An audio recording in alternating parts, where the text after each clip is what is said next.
Hi guys, this is Michael McJunkin here with another Read Aloud, and this time I'm reading a book known as The Amazing Bone by Williams Steigs. Let us begin, shall we? It was a brilliant day, and instead of going straight home from school, Pearl dawdled. She watched the grown-ups in town at their grown-up work, things that she might be someday doing. Will you look at that?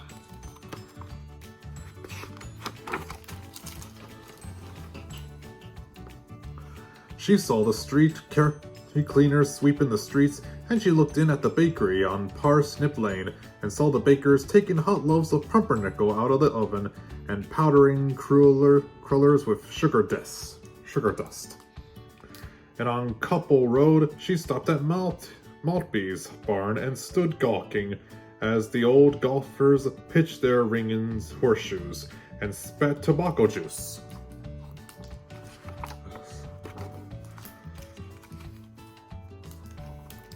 Later, she sat on the ground in the forest between school and home, and spring was so bright and beautiful, the warm air touched her so tenderly, she could almost feel herself changing into a flower. Her light dress felt like petals. "Ah, I love everything," she said herself. "So do I," spoke a voice, which led to Pearl straightened up, looking around. Huh? No one was there. "Where are you?" she asked. "Look down," came the answer. Pearl looked down. "I'm the bone in the violets near the tree by the rock. Look on your right." Pearl stared at the small bone. "You talk?" she murmured. "In a language." And the bone, said the bone, "Habla españole, respon michas popolo school, sprechen si dotriotisch." And I can imitate any sound there is. The bone made the sounds of a trumpet calling soldiers to arms. Then it sounded like the wind blowing.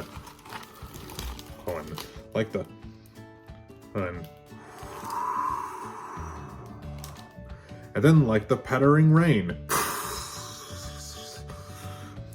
Then it snored. And then sneezed. Achoo! Pearl couldn't believe what she was hearing. "You're a bone," she said. "How come you can sneeze?"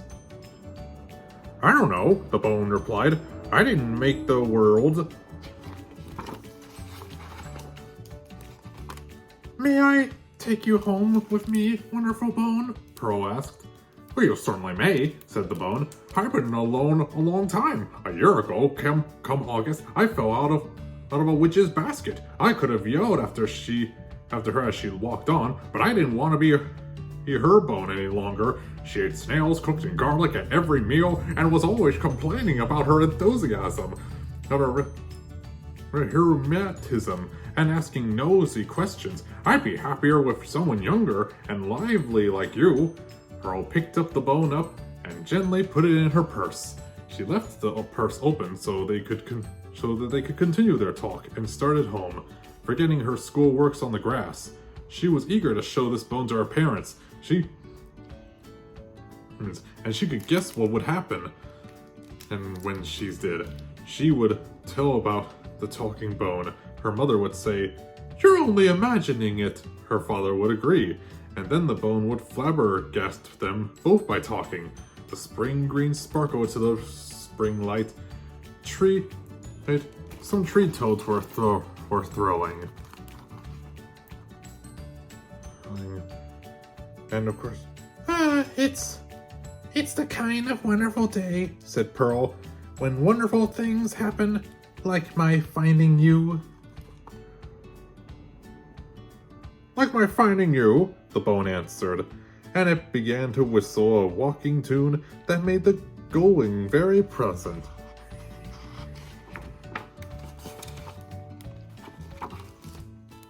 But not for long. Who would rush out from the back of the boulder and spoil everything but 3 highway robbers with pistols and daggers? Pearl couldn't tell what breed of animal they were because they wore cloaks and Halloween masks, but they were fierce and spoke in chilling voices. "Hand over the purse!" Hers. One commanded. Pearl would have gladly surrendered the purse just to get rid of them, but not with a bone in it. You can't have my purse, she said, surprised by her own boldness. What's in it? Said another robber, pointing his gun at a Pearl's head. I'm in it, growled the bone, and it began to hiss like a snake. And roar her like a lion. The robbers didn't wait around to hear the rest in case they were any more, so they fled so fast you couldn't tell which way they had gone. It made Pearl laugh, and the bone too.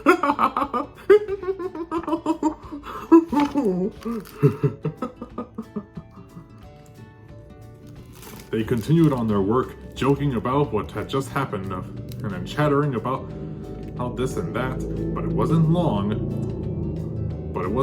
before a fox stepped forth from behind a tree and barred their path. He wore a sprig of lilac on his lapel, he carried a cane, and he was grinning so the whole world could see his sharp white teeth. Hold everything, he said. Pearl froze. You're exactly what I've been longing for, he went on. Young, plump, and tender, you will be my main course at dinner tonight. And he seized Pearl in a tight embrace. Unhand her, you villain! Screamed the bone, or I'll bite your ears off. Who is that speaking? Asked the surprised fox. A reverous crocodile that dotes on fresh fox. That's fox tops. That's who, answered the bone. But the fox was not fooled. That fox was wily. In fact, not as easily duped as the robbers. He saw no dangerous crocodile. He peered into Pearl's purse, where the sounds seemed to be coming from, and pulled out the bone. As I live and flounder, I'll talk and flourish, he exclaimed. A talking bone! I've always wanted to own something of this sort. And he put the bone in his pocket, where it roared and ranted to no avail. Pushing Pearl along, the fox set out for his hideaway. Pearl's sobs were so pitiful that the fox couldn't help feeling a little sorry for her, but he was determined that she would be in his dinner. Oh, please, Mr. Fox, whimpered Pearl. May I have my bone back, at least until I have to die? Oh, all right, said the fox, disgusted by his own, and with himself being so soft-hearted, and he handed her the bone, which she put back in her purse. You must let this beautiful young creature go on living, the bone yelled. Have you no shame, sir? And the fox just laughed. Why should I be ashamed? I can't help being the way I am. I didn't make the world. The bone commenced to revile the fox. You coward! It sneered. You worm! You odoriferous wretch! Those expletives were annoying. Shut up, or I'll eat you! The fox snarled. It would be amusing to gnaw at a bone that talks and screams of pain.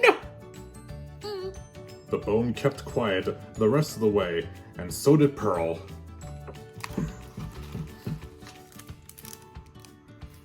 When they arrived at the fox's hideaway, he shoved Pearl with her bone into an empty room and locked the door. Pearl sat on the floor and stared at the walls. I know how you feel, whispered the bone. Oh, I'm only beginning to live. Pearl whispered back. I don't want it to end. I know, said the bone. Isn't there something we can do? Pearl asked. I wish I could think of something, said the bone. but I can't. I feel miserable. What's that? Asked Pearl as she heard some sounds from the kitchen. He's sharpening a knife, whispered the bone. Oh, my goodness, sobbed Pearl. And what's that? Sounds like wood being put into a stove, answered the bone. Oh, I hope it won't take too long, said Pearl. She could smell vinegar and oil. The fox was preaching a salad to go with his meal. Pearl had hugged the bone to her breast, to her chest. Bone, say something to comfort me. You are very dear to me, said the bone. Oh, how dear you are to me, Pearl replied. How you are to me. She couldn't hear a key in the lock and was unable to get another word out of her throat or turn her eyes toward the door. Be brave. Be brave. Be brave, the bone said. Whispered. Pearl could only tremble. She was dragged into the kitchen where she could see flames in the open stove. I regret putting you to do this to you, sighed the fox. It's nothing personal. Shabam! Said the bone suddenly, without knowing why he said it. What was that? The fox said, standing stock still. Yabam schnipple, the bone intoned. Jibrakan schnipple digay! And something quite unexpected took place. The fox grew several inches shorter. Alakamo, Chanook, Big Bulky, Kabose, the bone continued, and miraculously, the fox was the size of a rabbit. No one would believe what was happening. Not Pearl, not the fox, not even the bone whose words were making it happen. Adunish is shop. Ishgulak, keep balkon, yabap. It went on. The fox, clothes and all, was now the size of a mouse. Strap on need, the bone ordered, and the mouse, that is, the minuscule fox scurried away into the hole. And the fox was gone. Oh, I didn't know you can do magic, Pearl breathlessly exclaimed. Neither did I, said the bone. Well, what made you say those words? I wish I knew, the bone said. They just came to me. I had to say them. I must have picked them up somehow, hanging around with that witch. You're an amazing bone, said Pearl. And this is the day I won't ever forget, said Pearl as they leave the fox's hideout.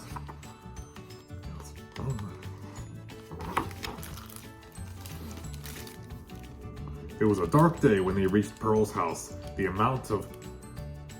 moment the door swung open, she was in her mother's arms, and right after her that, in her father's. Where on earth have you been? They both asked. They wanted to know. We were frazzled with worry. Pearl didn't know what to say first. She held up the bone. This bone, she said, can talk. And just as she had expected, her mother said, A talking bone? Why, Pearl, it's only your imagination. And her father said something similar as well.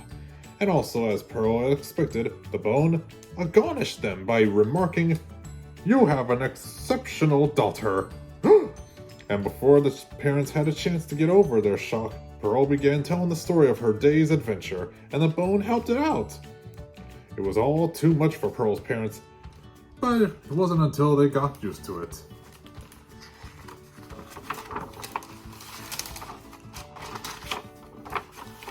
And the bone stayed on and became a part of Pearl and became a part of the family. It was given an honored place in a silver tray on a microwave. Pearl always took it to bed when she retired, and the two chatterboxes whispered together until late in the night. Sometimes the bone would put Pearl to sleep by singing or by imitating a soft harp music. Anyone who happened to be alone in the house always had the bone to converse with, and they all had music whenever they wanted it. And sometimes, even when they didn't. And that, my friends, is the end of The Amazing Bone. So, hope you guys enjoyed this read aloud, and I'll see you guys next time. Bye!